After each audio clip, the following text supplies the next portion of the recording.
জানুস দেবতাকে খুশি রাখার জন্য যে সংস্কৃতি পালন করা হয় এটা মুসলমানদের সংস্কৃতি হতে পারে না।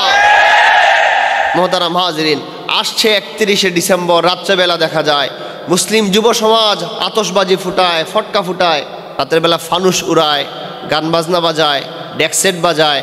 সে সময় দেখা যায় আমাদের দেশের যুব সমাজ এক ভিন্ন রকমের উৎসবে তারা মেতে ওঠে। ইভেন এত জোরে মিউজিক বাজায়, আমি দেখেছি মসজিদের থাই গ্লাস পর্যন্ত কাঁপে।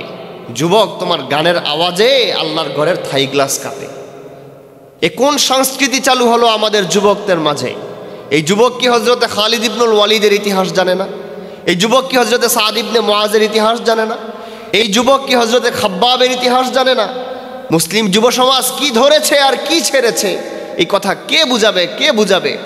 যুবক, তুমি যে উৎসব পালন করো এটা তোমার সংস্কৃতি নয়, বরং তুমি মুসলমানের সন্তান।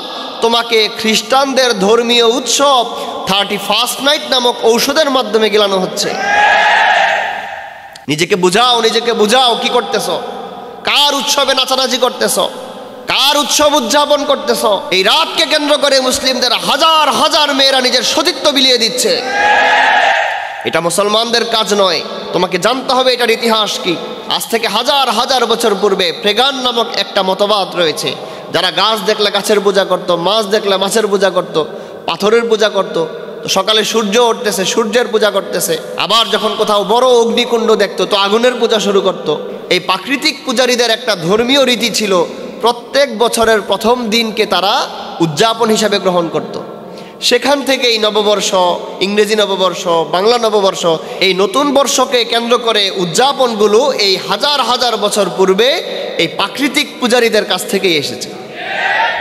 কিন্তু মুসলমান কার ধর্মীয় উৎসবে গা ভাসায় এটা মুসলমান বোঝে না।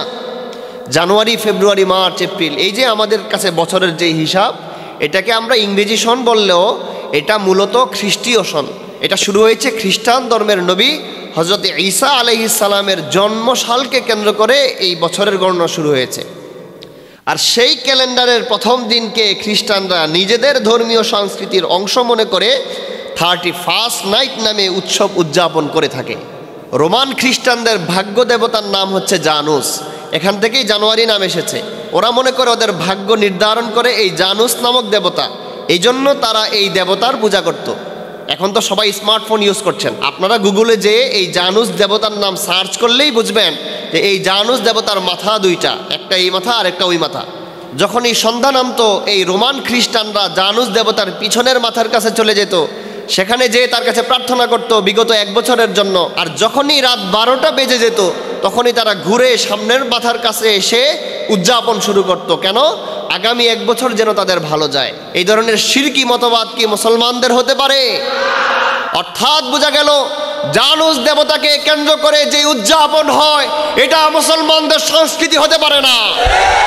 মুসলমানদের সন্তান কোনো কাফেরদের ধর্মীয় উৎসবে নাচানাচি করতে পারে না। খ্রিস্টানদের সংস্কৃতি মুসলমানদের মাথার উপরে চাপিয়ে দেওয়ার চেষ্টা কেউ করবে না। যে রাতে মদ পান করা হয়, যে রাতে নাচানাচি করা হয়, সেই অনুষ্ঠানে মুসলমানের কোনো সন্তান অংশগ্রহণ করতে পারে না। আল্লাহ তাআলা আমাদেরকে বুঝার তৌফিক দান করুক। যুবক, নিজেকে বুঝাও, নিজের ঈমান নষ্ট করো না। তুমি তো মুসলমানের সন্তান, তুমি তো আল্লাহকে বিশ্বাস করো, তুমি তো বিশ্বাস করো তোমার ভাগ্য পরিবর্তন করে আল্লাহ, তুমি তো জানো সমস্ত ভালোর অধিকারী আল্লাহ, সমস্ত খারাপের মালিক আল্লাহ। ও যুব সমাজ, ও মুসলমান, তুমি তো মুশরিক কাফেরদের মতো যে দেবতাকে বিশ্বাস করো না, সুতরাং তুমি তাদের ধর্মীয় উদযাপনে অংশগ্রহণ করতে পারো না। আমরা তো বিশ্বাস করি খাইরিহি ওয়া শাররিহি মিনাল্লাহি তাআলা, সমস্ত কল্যাণ সমস্ত অকল্যাণ একমাত্র আল্লাহর পক্ষ থেকে আসে, এই বিশ্বাস তো আমাদের রয়েছে। আমরা কেন জানুস দেবতার ইবাদত করব? এই জন্য ভাই, এখনো সময় আছে। মুসলমান যুব সমাজ, আমার সাথে ওয়াদা করো আর কোনোদিন 31st নাইট নামক এই নিষিদ্ধ সংস্কৃতিতে আমরা অংশগ্রহণ করব না। ঠিক আছে তো ইনশাআল্লাহ? আল্লাহ তাআলা আমাদেরকে আমল করার তৌফিক দান করুক।